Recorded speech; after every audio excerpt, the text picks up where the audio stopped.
Assalamualaikum warahmatullahi wabarakatuh. Perkenalkan, saya Wandi. Di sini saya akan membawakan jurnal yang berjudul Keamanan HTTP dan HTTPS berbasis web menggunakan sistem operasi Kali Linux. Jurnal ini akan membahas beberapa kelemahan yang ada pada internet, khususnya pada website dengan melakukan perbandingan keamanan antara HTTP dan HTTPS.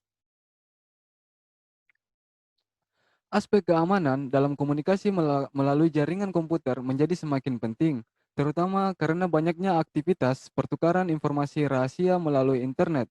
Untuk menghindari penyadapan atau tindak kejahatan lainnya, maka dibuatlah jurnal ini untuk membahas perbandingan keamanan antara HTTP dan HTTPS. Landasan teori, yang pertama ada internet. Internet adalah suatu jaringan komputer yang saling terhubung untuk keperluan komunikasi dan informasi. Terus yang kedua, ada website atau sebuah situs kumpulan halaman-halaman web beserta file-file pendukungnya yang menampilkan informasi seperti file gambar, video, dan file digital lainnya yang disimpan pada sebuah web server yang umumnya dapat diakses melalui internet. Yang ketiga, ada Hypertext Transfer Protocol atau HTTP, di mana HTTP adalah sebuah protokol meminta atau menjawab antara klien dan server.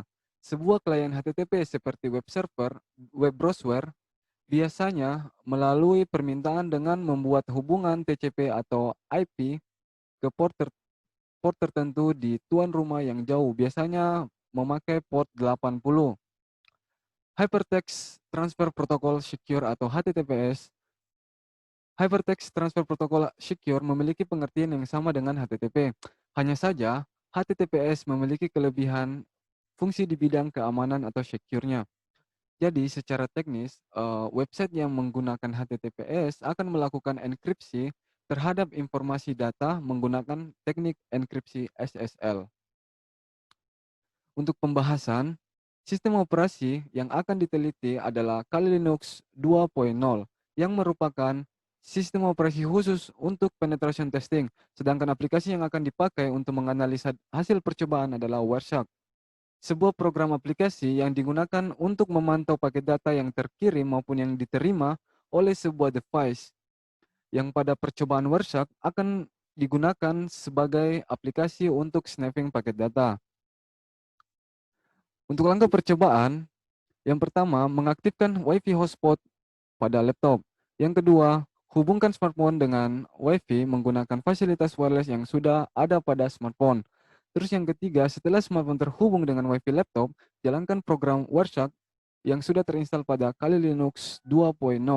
Terus yang keempat, pada program Wireshark, pilih interface yang akan dianalisa paket datanya.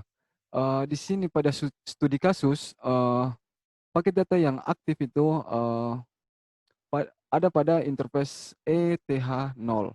Terus yang kelima, setelah interface dipilih, dapat langsung mengaktifkan Wireshark untuk menganalisa paket data yang aktif.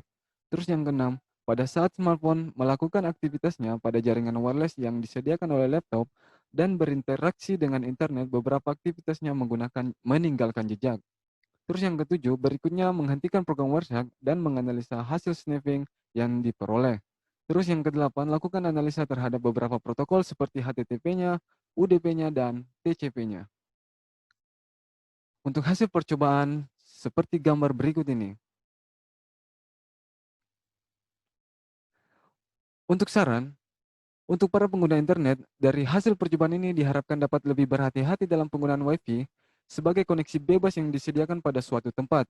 Karena bisa jadi semua aktivitas yang dilakukan dipantau oleh hacker dan terjadi hal-hal yang tidak diinginkan seperti pencurian akun, penyebaran gambar, informasi, dan lain-lain. Sebagai kesimpulan, dari hasil percobaan dan penelitian yang dilakukan HTTP lebih rentan terhadap snapping dibanding dengan HTTPS. Karena HTTP tidak menggunakan metode enkripsi dalam pengiriman maupun penerimaan paket data yang dilakukan antara device dengan server. Oleh karena itu, dikembangkan HTTPS guna untuk mengatasi kekurangan tersebut. Dengan metode enkripsi yang lebih aman dapat mengurangi serta mencegah serangan snapping oleh hacker. Pada percobaan berikutnya, diharapkan dilakukan penelitian terhadap keamanan HTTPS.